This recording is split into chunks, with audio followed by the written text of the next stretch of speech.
Welcome again. Hello, thank you for being here today. We are so excited to host this book talk and conversation in a very timely, important context that we are in, have been in since a year now. Actually, this conversation was supposed to happen a year ago at the DC Public Library, but we are now virtually, thankfully, and we are so excited to finally host Dr. Windham for her book. I urge you to get it, Knocking on Labor's Door, Union Organizing in the 1970s and the Roots of a New Economic Divide. My name is Melissa Hafaf. I'm the program director for the Gender Justice Initiative at Georgetown University. We are a cross-campus, interdisciplinary collective whose mission is to support and nurture projects, research programs related to intersectional gender justice. We are so happy to finally resume our collaborations with the DC Public Library, and I will give the mic to our partner over there at the Georgetown DC Public Library, Wendell. Wow, thank you, Dr. Hafaf. Thank you, Dr. Windham, for this program today. I know we wanted to do it last year, but COVID got in the way, and but we're happy that it is now happening right now. This is it's always a good time to talk about labor, but now more than ever, the role of labor in global society needs to be discussed. We have all sorts of things that need to be covered, and this is a good start. This is a good start. And thank you once again for taking time out of your busy schedules. And Eliana and Ina, thank you for coming here and participating as well. And thank you, the audience. And we're looking forward to a good program. Thank you, Wendell. Now I will introduce our great speakers for today's conversation. And we have today Dr. Windham, who is the author of this wonderful book. And then we also have two organizers from DC Jobs with Justice that I will now introduce. And DC Jobs with Justice is a DC-based organization, which is a coalition of labor organizations and groups dedicated to protecting the rights of working people, supporting community struggles, and promote racial justice. Dr. Lynn Windham is an experienced organizer, educator, historian, and activist. She is currently the Associate Director of Georgetown University Kalmanovitz Initiative for Labor and the Working Poor. She holds a PhD in US history, and her book about union organizing, Knocking on Labor's Doors, Union Organizing in the 1970s, the Roots of a New Economic Divide, was awarded the Organization of American Historians 2018 David Montgomery Award. Windham has spent nearly 20 years working with the union movement, including as media outreach director for the National AFL-CIO and as union organizer in the South. Windham's current research focuses on the intersection of gender, race, and class, and how working people can build power by forging a new social contract, which we'll learn more about today. She has published widely on issues of class, race, gender, economic justice, and the future of work, and she's a frequent guest commentator in the media. Our second guest today is Ina Padua, they, them, who is an organizer at DC Jobs with Justice. And they have been organizing and overseeing the Reclaim Rent Control campaign since its launch in early 2019. Since then, the campaign has had over 5,000 supporters and petition signers, as well as 50 plus organizations join the coalition representing tenants, advocates, community, and labor. And our third speaker today is Eliana Rondon, who is also an advisor at DC Jobs with Justice, and her role engages with the public about the Reclaim Rent Control campaign, which we will learn about today. She builds mobilization capacity of the organization and grows the activist space. She follows up regularly with the community members and creates opportunities for residents to learn more about the campaign, gain leadership opportunities, and advocate for themselves within the RRC platform. Thank you all for joining us. I will now give you the platform to share all that you have to share with us today. Thank you so much. Terrific. Thank you so much. A huge thank you to the Gender Justice Initiative, to the DC Public Library, and to Melissa and Wendell for organizing us and getting us all together today. And also a huge thank you to Ina and Eliana from DC Jobs with Justice for joining us. We're just thrilled that you could be here. So as Wendell said, this book talk is extremely timely for a couple of reasons. The pandemic has, of course, lifted up issues of race, class, gender. It's more clear than ever the vital role that essential workers play in our society and our economy. And many of those essential workers are people of color and women. The pandemic has made this invisible workforce very visible. And part of the reason they were invisible is that too often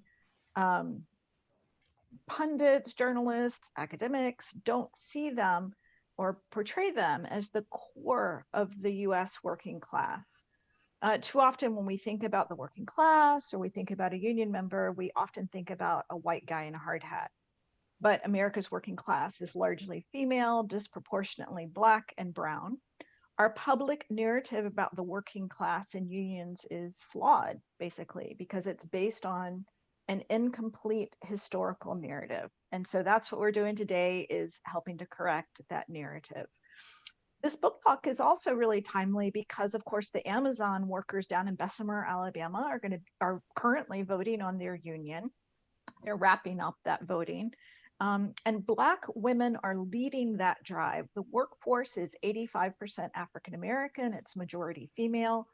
And today we're going to talk about the kind of employer resistance that the Amazon workers are facing, the whole election process that they have to go through and how it's flawed. And we're going to talk about the historical antecedents to that. And of course, women and people of color have a long history of organizing unions, including in the South. So what I'm going to do is I'm going to share my screen and I'm going to share PowerPoint, and this is going to happen seamlessly. And let me pull this up. Share, yes. I'm beginning, and now it should be working.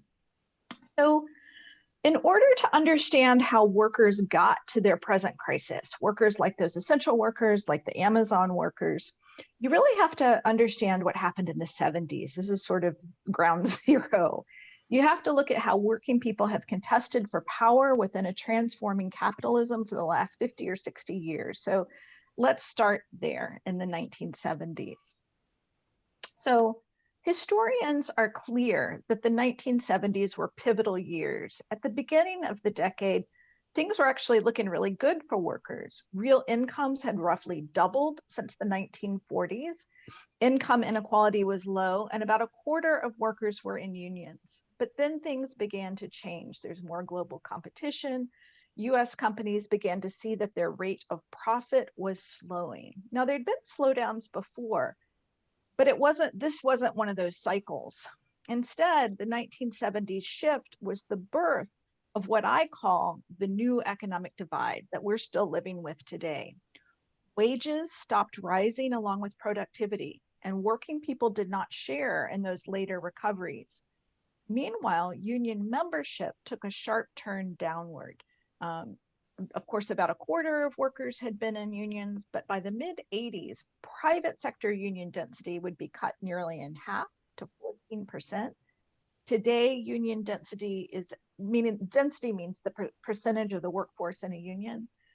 So that percentage is at a historic low. In the private sector, it's at about 6.3%, the same level as in 1900. Okay, so when explaining labor's decline in the pivotal 1970s, many academics, journalists place the blame squarely on what they portray as bureaucratic unions, which they say were complacent, and also on working people. They say that the working people lost interest in organized labor. This is actually a direct quote from a textbook. No great organizing drives were undertaken by major national unions or the AFL-CIO itself for decades. One historian even claims that the 1970s were the last days of the working class. But this really didn't seem right to me. I'd been a union organizer. I'd organized people throughout the South. I knew that people wanted unions. It was just really hard to get them. So I began to take a closer look at the numbers, and I looked at statistics from the National Labor Relations Board, which is the entity that oversees union elections. It's a federal bureau. And I didn't just count the people who won elections. I counted all the people who tried to form a union, whether they won or not. And that turned out to be key to telling the story and knocking on labor's door. It turns out that roughly 5 million workers voted in labor board elections in the 1970s, 500,000 a year. So pretty much the same pace as in the 50s and 60s, which was the heyday of labor. And so what you're looking at here, sort of in that middle part, is a relatively steady area. So in fact, a wave of millions of working people came knocking on labor's door in the 70s, and they tried to organize unions in the public sector and the private sector and the South. And many of the people leading these drives were women and people of color who were just entering the workforce. They had long been excluded from the nation's best jobs and from many unions, but they had won new access through the 1964 Civil Rights Act. So this is really far from the last days of the working class. Instead, it's the first days of a transformed, diversified, and newly activated working class. And so as these workers pour into these newly opened jobs, they demand unions. They didn't just want a job, right? They wanted a good job. So there are workers like Henry Davidson, who left his hometown in Monroe, Louisiana in 1965, because he couldn't find anyone willing to hire a Black man at a decent wage. He returned home in 1976 and landed a job at a GM plant, and then he organized it in Louisiana. So he's pictured here with his family on the left and with his workers, his co-workers on the right. And so there's lots of surprising union victories. Workers at the Midwest Stock Exchange unionized, as did thousands of hospital workers. When workers at Yosemite Park wanted a union, labor board agents rode out to their remote work site on horseback with ballot boxes strapped to the horses' sides, so those workers could vote, and they voted for a union. They voted for SEIU. Even security guards who worked for Pinkerton, the notorious anti-union firm, they voted for a union in the 1970s. Labor board statistics, of course, don't tell us anything about the race and gender of these workers. For that, I had to interview workers and look at polling and news accounts and even the records of anti-union attorneys. Women powered the new wave of union organizing. Women poured into the nation's workplaces in the 70s. There were 12 million more women working by the end of the decade, and many joined unions. In 1960, only 18% of union members were women. By 84, that figure was 34%. Black workers were by far the most likely workers to say that they wanted a union. Now, it's important to recognize that many unions were very, very reluctant to open up membership to Black workers, and unions were very slow to open up staff and leadership positions to Black workers. But many African-American workers did form unions. And a full 70% of African-American blue-collar workers said that they would form a union if given a chance. The AFL-CIO estimated that during this period, 1 out of every 3 new union members was African-American. Hispanic workers were more likely than the general population to be in a union. This image is from the FARA clothing campaign and boycott in El Paso, Texas. 3,000 mostly native-born Hispanic workers, mostly women, walked out demanding union recognition, and it was a 2-year-long strike. There was a big consumer boycott, and they eventually brought a very reluctant management to the table. So Knocking on Labor's Door features 4 case studies that I chose in part because they countered specific aspects of the standard historical narrative that I'm trying to broaden. So I'm going to sort of walk you through them, and I'm happy to describe them more in depth later. So the standard narrative says that workers were losing interest in unions. They were sort of turned off by the bureaucracy. And according to this narrative, unions missed the boat on the new energy of the civil and women's rights movements. But actually, when you get down to the workplace level, labor and civil rights struggles were deeply intertwined in real people's lives. The first case study features a union organizing victory at Newport News Shipyard in Virginia, where a group of 4 African-American men won 2 landmark EEOC cases. And they sort of led the way on those cases in 1966 and 1970. And by the late 1970s, these same men, including the 2 gentlemen pictured here, turned to the steel workers when those laws were still not enough to help them win good pay and security.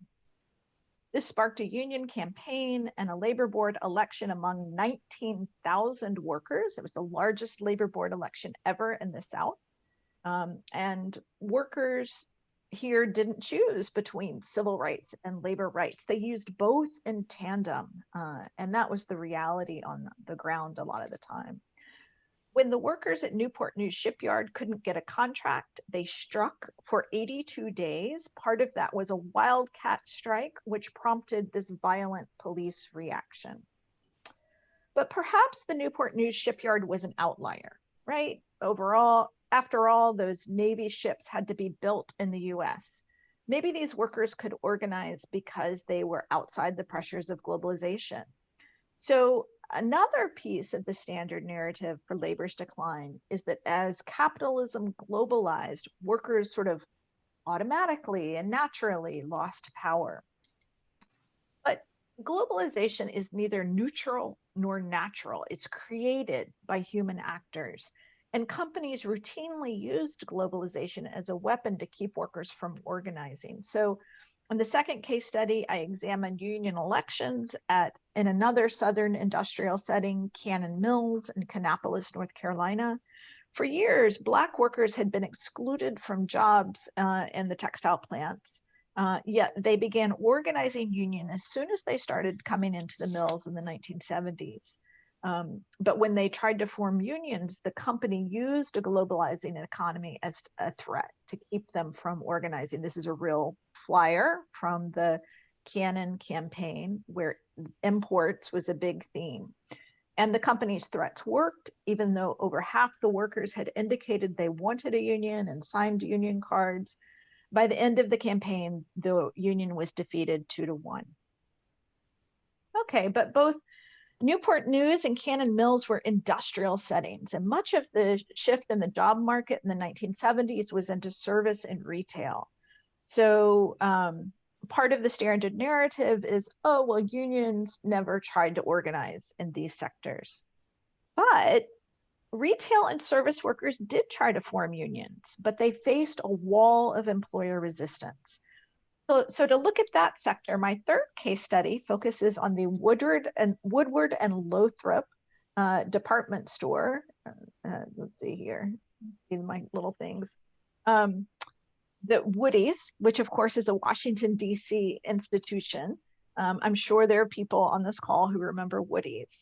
Well, what you might not know is that those workers formed a union with Local 400 of the United Food and Commercial Workers in 1979. It's a very diverse group, majority female, young, many women of color. This was Washington, D.C.'s largest labor board election in history. Workers at Macy's in DC today have a union, and it's because these workers at Woody's formed a union. The union that exists today is the legacy of that union. And finally, in the fourth case study, I look at the service sector and I feature 9 to 5, which was formed by clerical workers in Boston, including one of the co-founders here, Karen Nussbaum, who is a DC resident. And it built off momentum from the women's rights movement to help build a new kind of organization outside that broken labor board system. and outside collective bargaining. They formed a sister union, SEIU Local 925, and I call them the foremothers of alt labor, which is a term which I don't love, but it's a term that a lot of people use to describe the next generation of worker organizations like workers' centers. By the way, there is a fabulous new documentary on the women of 9 to 5. It's called 9 to 5, The Story of a Movement, and it is made by Oscar winners Julia Reichert and Steve Bogner, who also did the film American Factory. And you can get it through all of March on the PBS app. And so I recommend that, 9 to 5, The Story of a Movement. Okay, so what happened, right? If so many workers wanted unions, then why didn't the labor movement grow? It should be getting bigger and bigger, right? So there's lots of reasons for this. Globalization and technological change certainly mattered. But the fact that workers could not freely form unions also fed the fact that the union movement didn't grow. What I discovered is that unions were organizing and workers did want unions. What declined was workers' ability to win those union elections.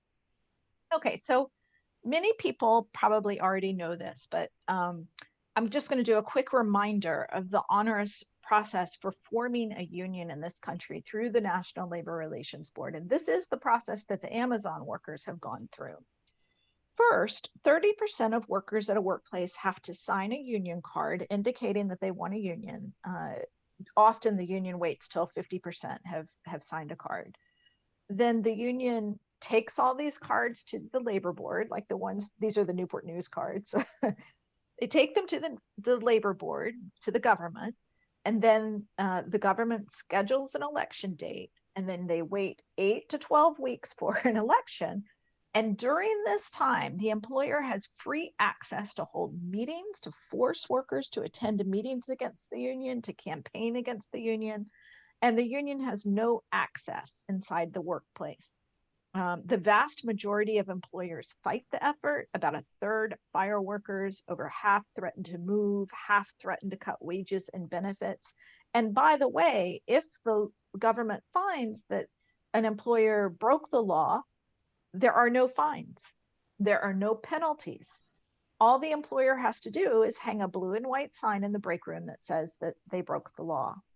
And so, you know, our labor law system is weak, and that really impacts workers' ability to form unions.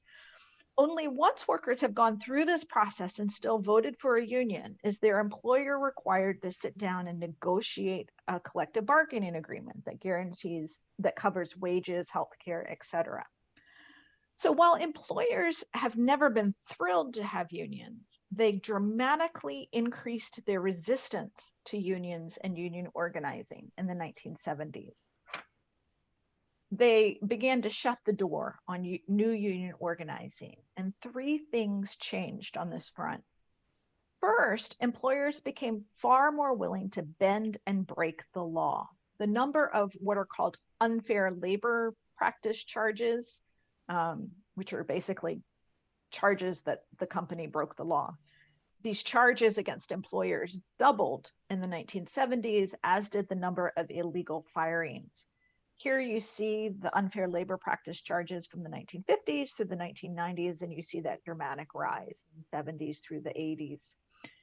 Second, even unionized employers like GM, US Steel, Goodrich began to viciously fight their workers' efforts to unionize where they didn't already have unions, often in the South. Third, employers began to rely much more heavily on union busters who closely advised employers on how to thwart union organizing, including educating managers on the low costs of skirting and breaking the law. They also bred fear about the new levels of women and people of color in the workforce and used this diverse workforce to spin up business. And their efforts were extremely effective. While workers won roughly 80% of union elections in the 1940s, by the late 1970s, they won less than half. So it's important, crucial even, I think, to pause here and ask, well, why, right? why did employers fight so hard to keep workers from forming a union, and why at this time? After all, US employers had never been thrilled to have unions, but their anti-union efforts dramatically escalated in this decade. So employers had a huge incentive to resist union organizing because of the particular role that collective bargaining plays within the US employer-centric social compact, their social welfare system, right? So in the US, much of Americans' social safety net, like pensions or healthcare, comes through employers. And this employer-provided social welfare system developed after World War II. It's different in other countries where the social safety net basically either comes through the government or where they require the employers to provide it. The US never required employers to provide these social benefits, as did other nations. Instead, what we required of employers is that they bargain for these social benefits with workers who have jumped through all these hoops to become a union member. Our system thus relies on unions and collective bargaining to do the kind of redistribution and social safety network that governments do in other countries. When the employers faced a crisis of profit in the 1970s, they wanted out of their social welfare obligations. The best way out? Avoid the one entity that can legally force you to play that role, which is unions and collective bargaining. So when employers attacked union organizing in the 1970s, they did more than bust unions. They busted a cornerstone of the nation's employer-provided social compact. And in fact, employers' assault on unions was part of their overall attack on the entire employment relationship. They began hiring more part-time workers, contractors, workers without benefits. Eventually, that gets us to the gig economy, right? Over the last several decades, we've seen this giant shift in how the economy works, and it started in the 70s, and resisting workers' organizing attempts was part of that shift. I believe the challenge for labor and workers is to build an entirely new social compact that also includes working people's issues that have traditionally been outside the purview of collective bargaining. So these are issues like unemployment, a base wage, paid family leave, housing. And the pandemic has made these so incredibly clear that we need to have a new social compact. And so that is why it's so exciting today that we, in a few minutes, are going to hear from two young housing organizers who are going to help us connect working people's struggles here in Washington, D.C. and the housing crisis, and how the workers' movement can be part of addressing that. But for now, we're still here in the 80s. And by the early 1980s, corporations had created such a culture of fear among workers that they really had closed the door on new union organizing. There was a downturn to organizing from which we've never really recovered. And this is when that wave that I've been describing ends. But before we get to the downturn, let's just pause here in 1981. In 1981, it was not clear what was going to happen. Labor didn't know what turbulent times lay ahead. So on September 19th, 1981, the labor movement staged its largest protest in history, Solidarity Day. And I bet that there may even be people on this call who are at the Solidarity Day. And if so, just put a little note in the chat. I'd love to know about that if you were at Solidarity Day. Historians have generally ignored this march. A number of textbooks don't even cover it. About 400,000 people marched in a protest that was comparable to the 1963 March on Washington. Participants rode in on 3,000 chartered buses, a dozen specially chartered Amtrak trains, and the AFL-CIO subsidized the entire metro. Everybody could ride metro for free.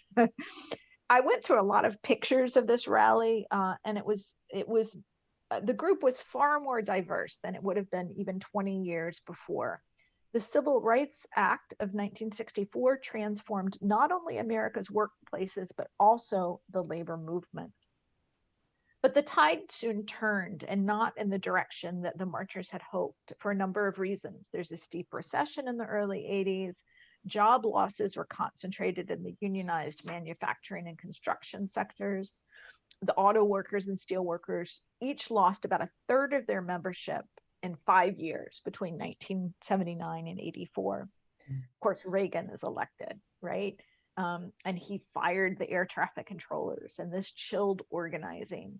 I want to make clear that a lot of times people talk about Reagan's firing of the air traffic controllers as the beginning of the employer attack on workers. It had been going on for a decade before that. In many ways, it's the culmination of it. Of course, also during this time, you had a labor board that was very hostile to union organizing. So in the face of all this, and after a decade of increased employer resistance to union organizing, unions began to pull back from organizing. While about 500,000 had tried to form a union each year in the 70s, by 83, it's down to 165,000. Never again would more than 250,000 workers try to form unions. Last year, it was maybe around 70,000. By the 1990s, when I was organizing, this wave of organizing was over. There was still organizing happening, and there were even new forms like Justice for Janitors and Jobs with Justice, which was founded in the late 80s. But union elections were never again at that 1970s scale. Because our nation's labor laws are so weak, employers effectively closed off the gateway to the most secure social safety net, the union contract, and this helped create the economic insecurity and division of today. So knocking on labor's door basically shows how historians have been telling an incomplete story about how the US labor movement and workers got to its present crisis. The history that they tell is not wholly wrong, but it's distorted. Working people did not acquiesce. Their collective struggle didn't just fade away. Instead, a newly diversified working class made a massive push for economic equality and prosperity. They fought and they lost. And fighting and losing is a very different thing than not fighting at all. It's not that workers didn't want unions, it's that the tools they had to form them, which is labor board elections, had become increasingly weak. The people are fine, right? It's the tools that are broken. We need to fix labor law, reimagine collective bargaining, and most importantly, we have to re-envision the entire social compact and the roles that workers' organizations play in our economy and our society. And I will just note that there is labor legislation out there. It's called the PRO Act. It recently passed the House and is now in front of the Senate. And it would help shore up workers' ability to form unions in the private sector by, for instance, having fines if management breaks the law, telling them they can't force people into these crazy anti-union meetings. So the PRO Act is currently live legislation. Collective bargaining was a cornerstone of the mid-20th century employer-provided social welfare system. But that system has been weakening since employers started exiting it in the 1970s. Today's workers' organizations are still battling for the right for workers to have collective bargaining, right? But they are also fighting for the working class's broader right to security and a strong future. And that, I think, brings us to Ina and Eliana, who can tell us a little bit about the work that they are doing. And I'm going to stop my share. There we go. And turn it over to Ina and Eliana. Thank you so much, Lane. And thanks to Melissa and Wendell for having us. We're going to talk a little bit about first, what is the relation to labor and rent control, and why are we talking about them at the same time? And then go a little bit more in depth to what our campaign is and what it means to fight for rent control and what actually is reclaim rent control. So I wanted to talk about what rent control was or is, and what are the intersections between labor and housing, and how are we coming together? Lane mentioned a couple of unions that have existed long before this platform, but are still part of this coalition. Why? Because they exist today, and because they are folks that are directly impacted by the housing crisis. Especially during this pandemic, we've seen a lot more labor participation in the fight for reclaim rent control. One, because their members are impacted by housing right now, especially our hospitality workers, our nurses. So we do work with 1199, which Lane had mentioned. We work with Unite Here 25, which are the hospitality workers. And outside of our campaign, but still kind of like in the same lane, we work with UFCW Local 400. During when you had mentioned, Lane, during the 1970s, around the time of the wage divide, was when, you know, rent control was just starting here in DC. Around 1976 was when the legislation was like first coming to existence and first coming to be. And right now, what we're doing is asking ourselves, how are we considering the impacts of the labor movement and the folks that are, you know, union members, and how are we mobilizing them, because they are tenants in DC. And in order to work in DC, a lot of them try their best to stay here and live here. And what we've seen, not just in the pandemic, but years before, a lot of those folks are being pushed out. We can go over to the next slide, and I'll pass it over to Eliana to talk a little bit about our campaign and what we are fighting for. So hey everyone, my name is Eliana Rondon, and I'm excited to be here with you guys and share some of our work that we do today. So just want to get you all started to let you know what rent control does in DC. So rent control is designed to make rent increases more stable and predictable for residents, so they're able to contribute to a healthier life, better education, and an overall stronger community. It prevents displacement in DC, ensuring that the residents who were here for long term, help create this community, are able to stay in the communities they help build. It also preserves affordable housing all across the market, which is exactly what we're trying to do with this campaign, is expand rent control. So approximately 90,000 families in the district are protected by rent control. So when you think about 90,000 families, how many of those members of families are, you know, working here in DC, working in the district, whether they be hospitality workers, nurses, you know, some of our most essential labor force here. Rent control is currently limited to one increase per year. It limits increases of inflation, which is CPI, which is the Consumer Price Index, which is currently 1%. For registered seniors or with folks with disability, the plus 2% for everyone else. So what I mean by that is elders and folks who have disabilities only get the 1% increase, while the rest of the folks living in rent control get 2%. The raises of rents by 10% if tenants live there for under 10 years, or 20%, which is 10 plus years when the unit turns over, meaning vacancy increases.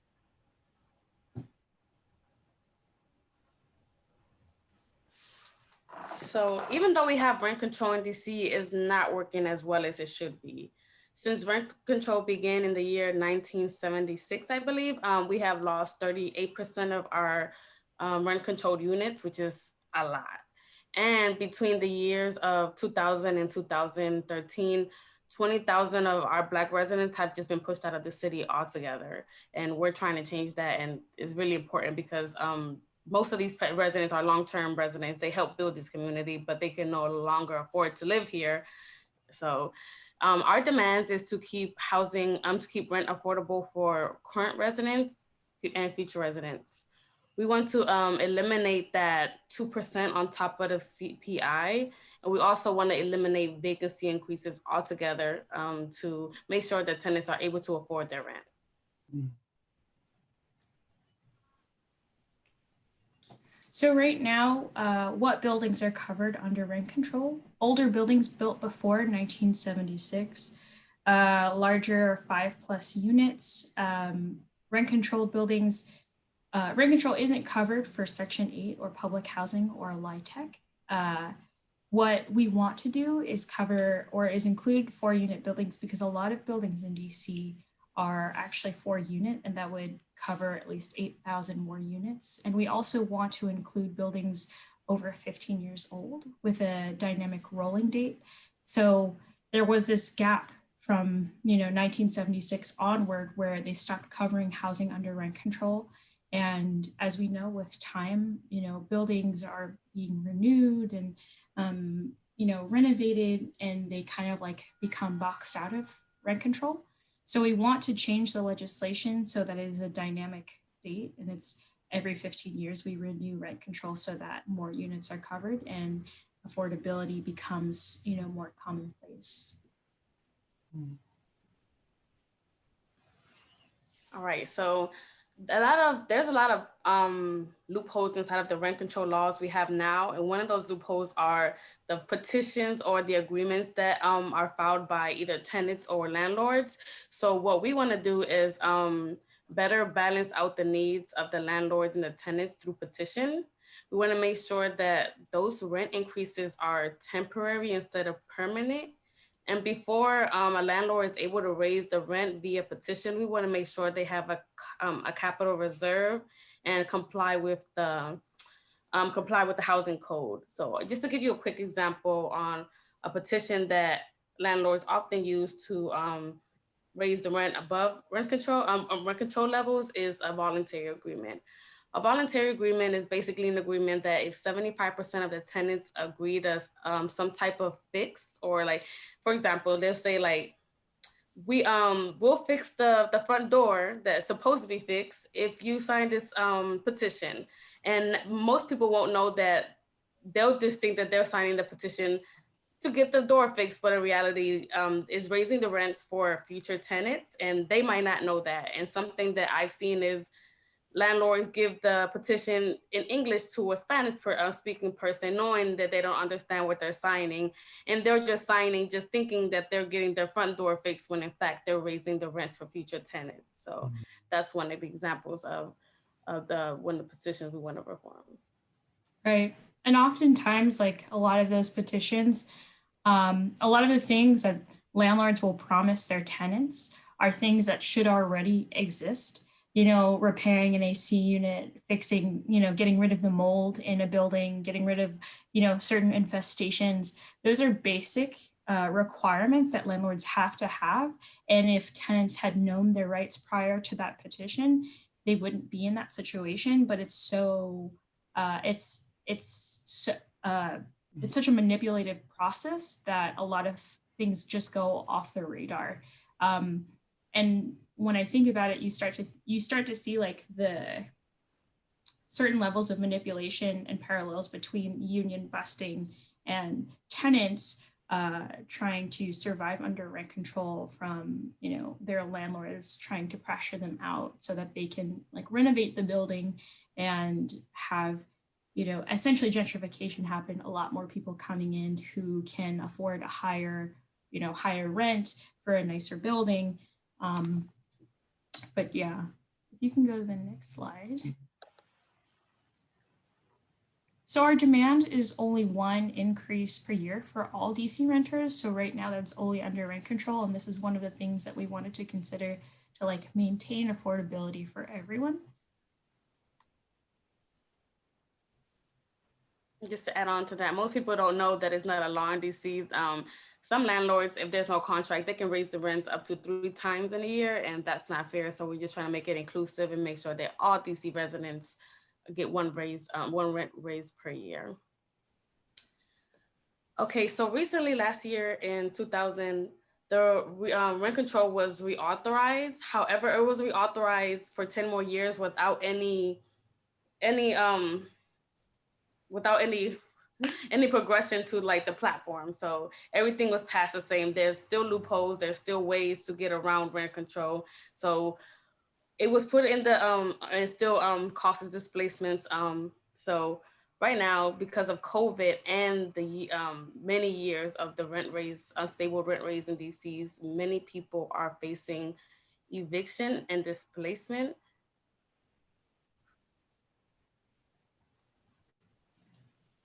So campaign progress.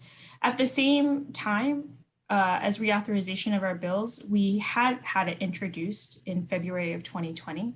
As of last year, Councilmember Brianna Doe and Tran White, former members of the Housing Committee, championed and tried to introduce our bill, which is known as the Rent Stabilization Program Reform and Expansion Act of 2020. This omnibus legislation includes all of our demands, and what we had seen over the summer was they were pushed off the Housing Committee. So our belief as a campaign was that they were directly pushed off the Housing Committee in response to championing such a progressive legislation as ours. So now we're currently in the process of, identifying which council members would champion this bill from the Housing Committee.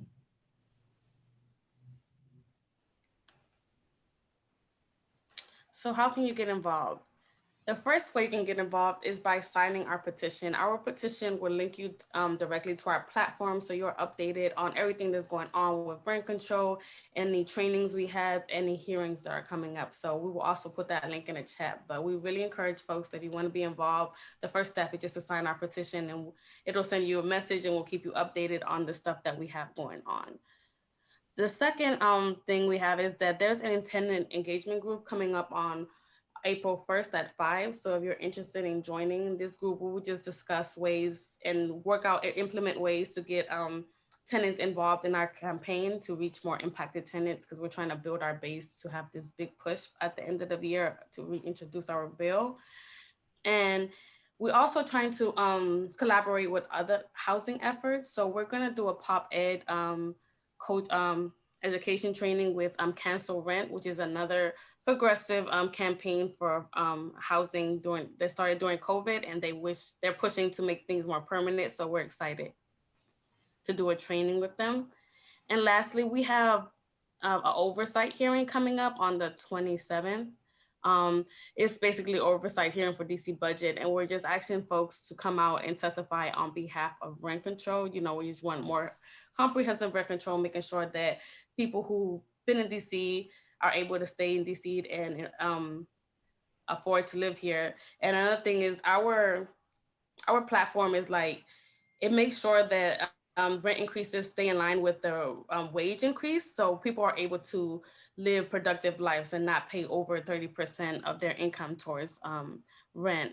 Mm-hmm. And you will, all this information you will be able to get emails about if you just sign our petition. So if you're interested in any of these trainings or joining any of these platforms, please let me know, and I'll put my my contact in the chat too.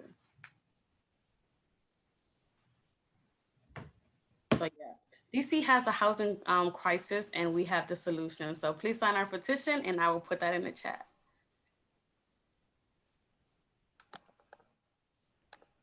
Thank you. That is all we have.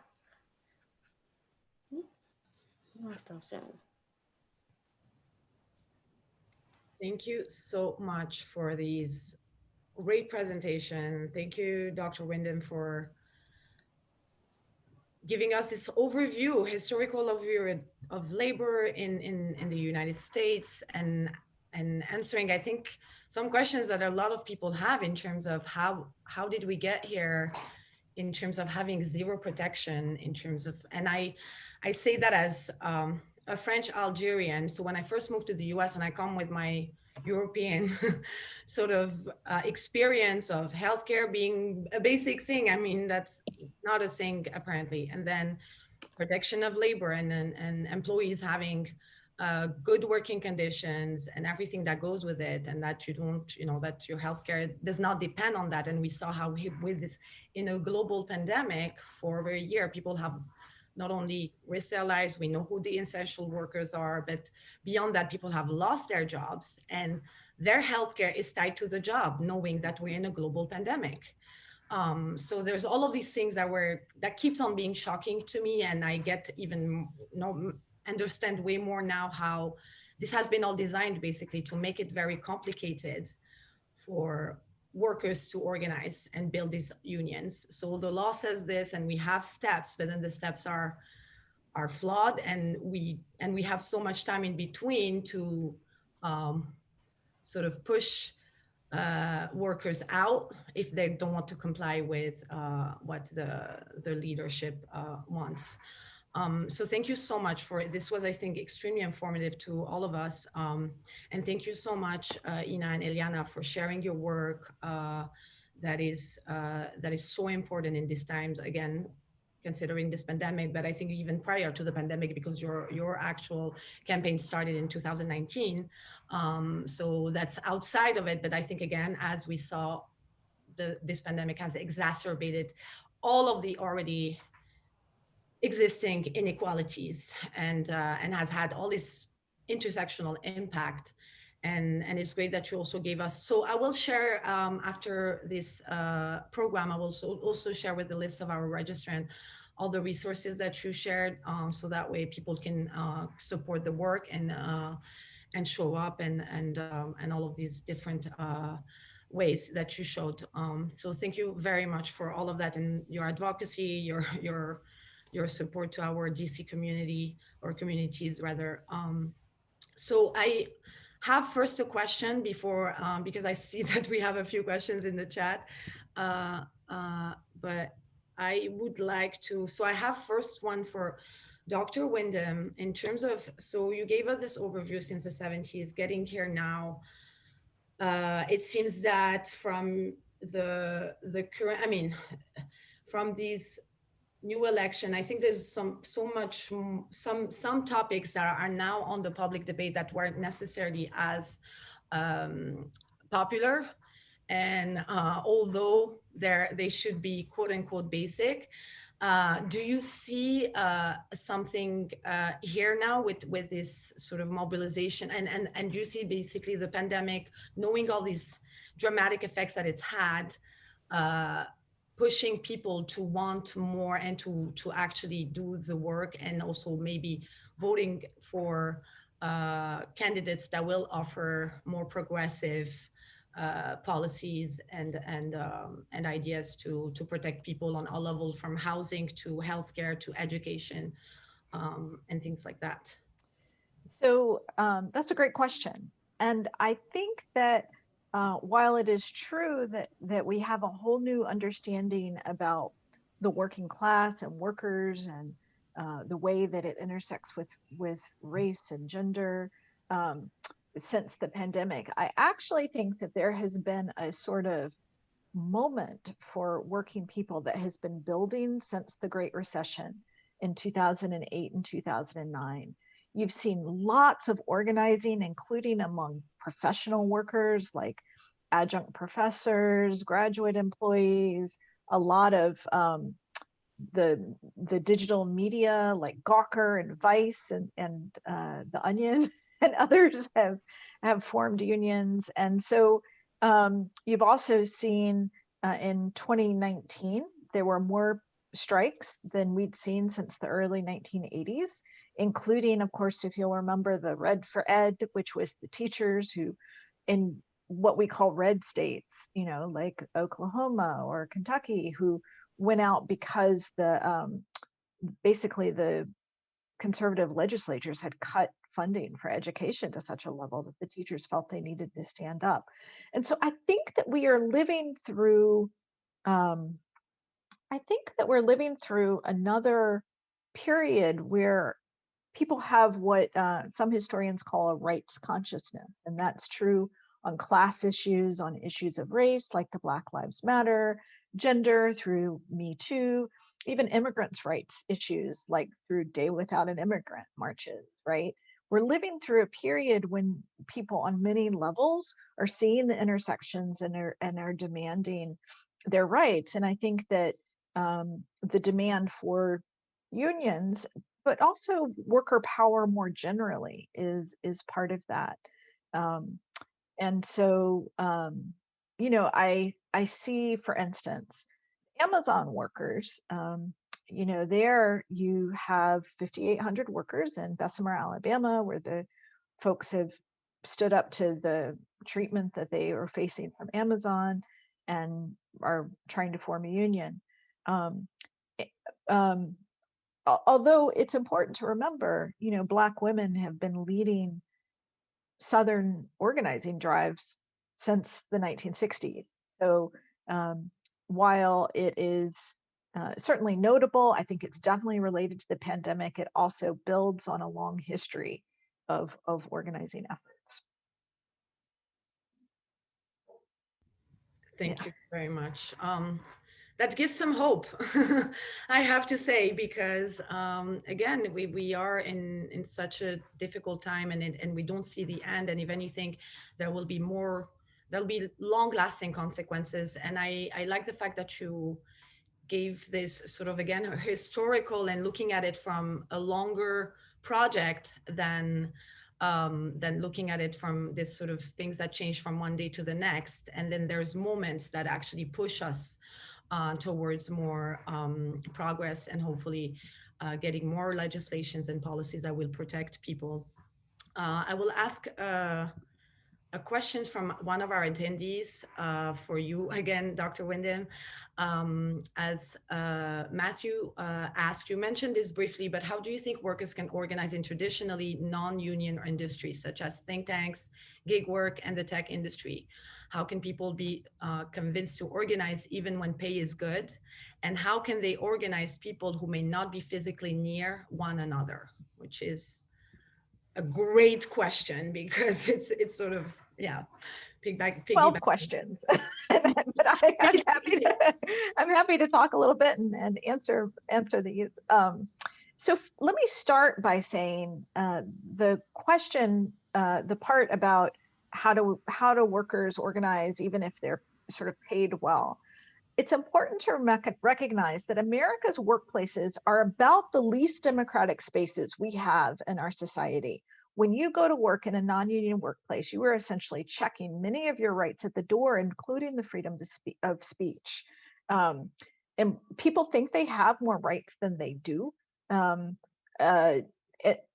Employers in what's called an at-will employment situation, which is nearly everywhere in this country. A few states have some laws to counter it, but in an at-will situation, the employer can fire people at any time, really for any reason, except for discrimination issues, and unless they have a union contract. And so there's lots of reasons that people organize, and it's not always about pocketbook issues. It can be on other issues too. So in terms of non-traditional organizing, I think one of the most interesting unionization efforts that I have seen recently is among the Google workers, the Alphabet Workers Union. I think I've got that right. Alphabet, it might just be called Alphabet Union. And so these, as you might remember, there was a big walkout among these workers around Me Too issues. And then from that, there grew a sort of organizing effort.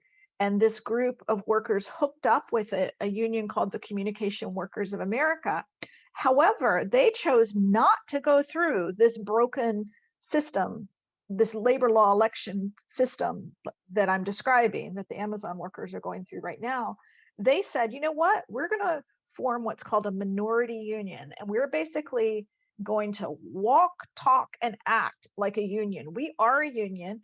We don't, and we are going to use the rights that we have under the law, even if we don't have a proven majority status, and are going to basically build worker power within Google. And I think that's an incredibly interesting model, because what it says is we're going to define our own union. We're not going to let the law define that for us, especially because the law is broken. And we're going to just start building our union. I think that's a very interesting model. Now, there are also efforts. I think workers are in a great period of experimentation.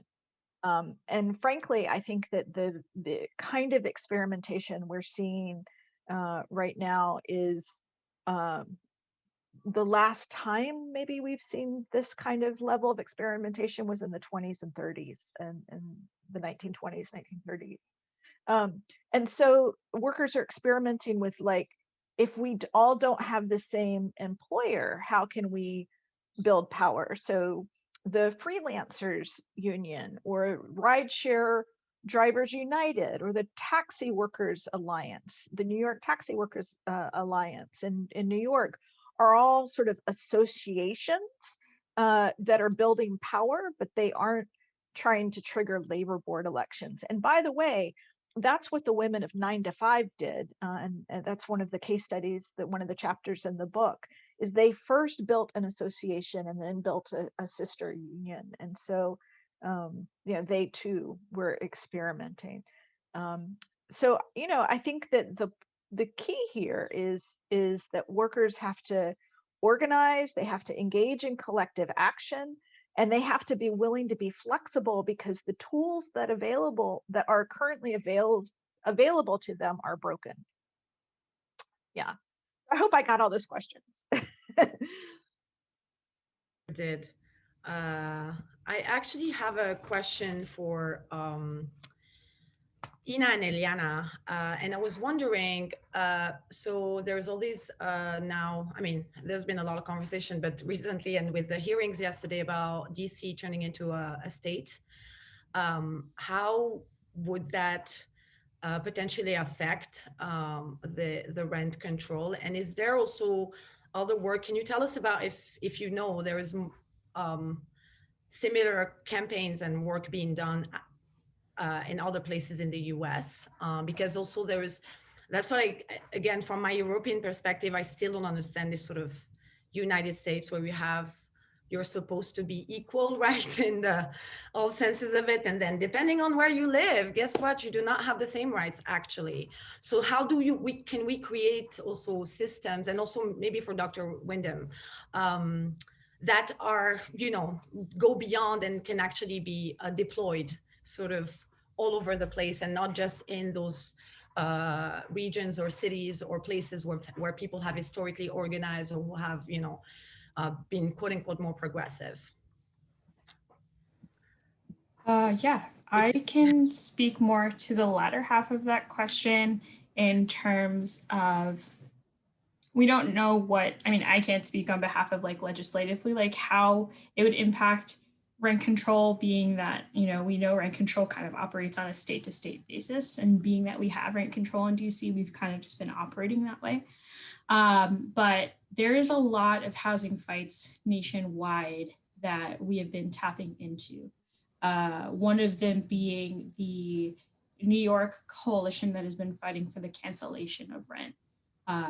And they've been fighting before the pandemic. We actually met with a lot of organizers from New York, both upstate and downstate coalitions had come to DC to kind of like share with us some of the experiences they had organizing all of New York, because it is much larger than the district. And a lot of what we heard in their campaign for some of their most successful wins was not compromising. And we are currently in a period right now in our campaign where we know we are not compromising on our demands, and we are still in a process of rebuilding our base. Something that had happened that didn't happen, you know, early on into their campaign was the pandemic. And what we've been doing now is just reactivating a lot of tenants, reactivating a lot of our like base membership to understand like, why is it so important to be fighting for these issues? We also see, you know, the fight for canceling rent here in DC, like a newly and kind of rapid moving group of both tenants and workers, and both tenant and worker alike, fighting for the cancellation of rent. And what does that mean, right? You know, it doesn't mean just like stop rent completely, but I think the Cancel Rent Coalition right now is in the process of, you know, DC just received like this huge pot of money from the government, and like, how is that going to go into protecting residents? And, you know, how is that going to go into like the like smaller landlords? Those are some things that are being considered. And I definitely hear you with the land of opportunity, but we all like, but fight for yourself. That's essentially what a lot of the rules and laws that have been implemented in this country that like we're constantly fighting. Eliana, I don't know if you had anything else you'd like to add to that as well. Well, the only thing I could add, because I feel like Ina covered everything, but I did have a presentation where I presented about reclaimed rent control in Maryland, and they don't have rent control in Maryland. So we did have a couple of conversations on how they can make rent control work in Maryland, and maybe that's something they want to start with their union. So we're starting there. So hopefully that goes well. Thank you. Dr. Windham, would you like to add a couple of, anything? Well, Ina and Eliana did a great job with it. I guess what I would just add is that, like I was saying in the presentation, I think the big battle for working people right now is an entirely new social compact, which hits many of the issues that are outside the purview of collective bargaining. So that could be housing. It can also be unemployment, right? We have a very balkanized unemployment system in this country. It could be paid leave. It could be childcare. There's so much that has to be addressed. And so the ways that those can get addressed is through, it can happen at the local level where there are all these interesting fights happening. In many ways, that's where the energy is in the movement right now, like fighting for, minimum wages at the local level, at the state level, for housing at those levels. And that again mirrors the progressive era. Before we had the New Deal, before we had our current social compact, which was based on the New Deal, we had experimentation at the municipal level all over the country. And I think that's what's happening now. What's also interesting is if we go bigger than the federal level, is that these same campaigns and efforts are happening in cities and municipalities around the world in different ways. This is a global push for a new social compact. In many ways, it's the response to what some people call neoliberalism, which is that whole conservatism that we've been living through for the past 40 years, right? And so, there's cooperative movements all over the world. And so I think that we're in a period of great experimentation all over the globe, really. The hardest place sometimes to get things passed is at the US federal level. But a lot of it depends on organizers and activists like Ina and Eliana, multiplied all over the globe. Thank you very much. I have a last question for you, Dr. Windham, from Mark, who is asking, do you think that a national definition of employee like the ABC test used in legislation overturned by California Prop 22 can survive the forces that stop the California legislation? Right. So, Mark, that's a great question. So just so people are familiar, the California Proposition 22 would have said that people like Uber drivers in California were actually employees. So they would get to have all the rights of being employees for state law. And that the Uber would have to deal with people as employees.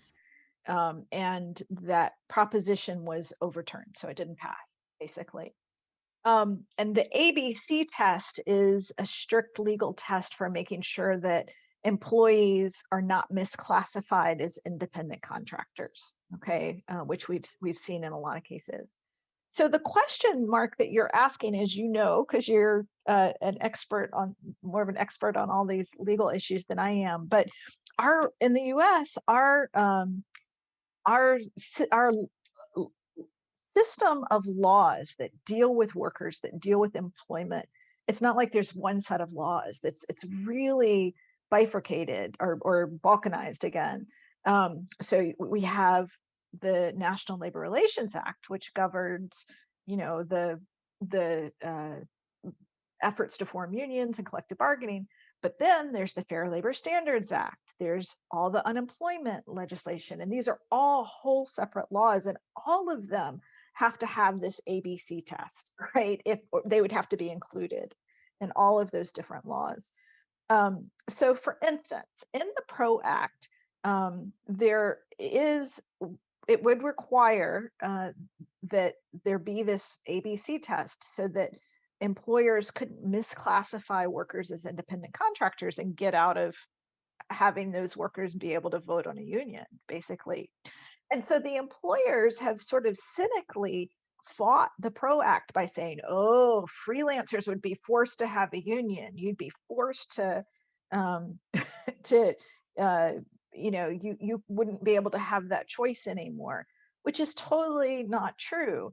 In order for workers to form a union through the PRO Act, even if they were classified as employees under the ABC test, they still have to go through the whole process of signing up, signing union cards, engaging in collective action, and actively trying to form a union.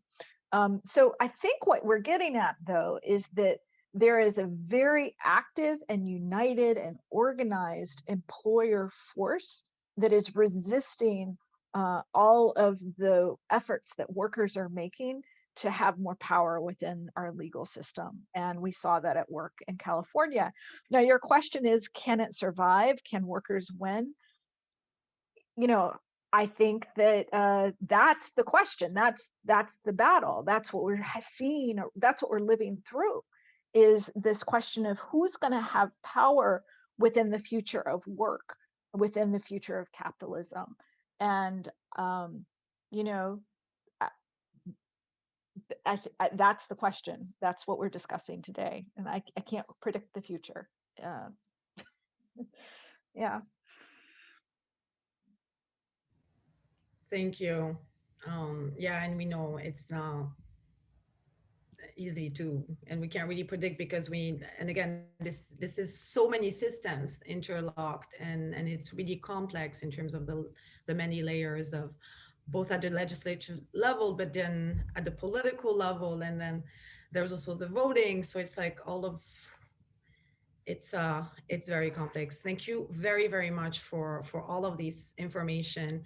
It's actually 1:15. I can't believe we're already there. It went by so fast. Thank you so much for these great presentations, for teaching us about both this history of organizing, unionizing, how important it is, and even if we do lose, as you highlighted, the fight is still ongoing. And thank you so much also, Ina and Eliana, for sharing your important and impactful campaign about rent control in DC. And we hope that our participants today can join your fight. We will send you over email all of the information that has been shared so people can engage further. Again, thank you very much for being here today. We are so grateful for all that you shared. Thank you for the DC Public Library for co-sponsoring this event with us today. And you all have a beautiful afternoon. Thank you so much. Thank you. Have a great one. Bye, everyone. Thank you.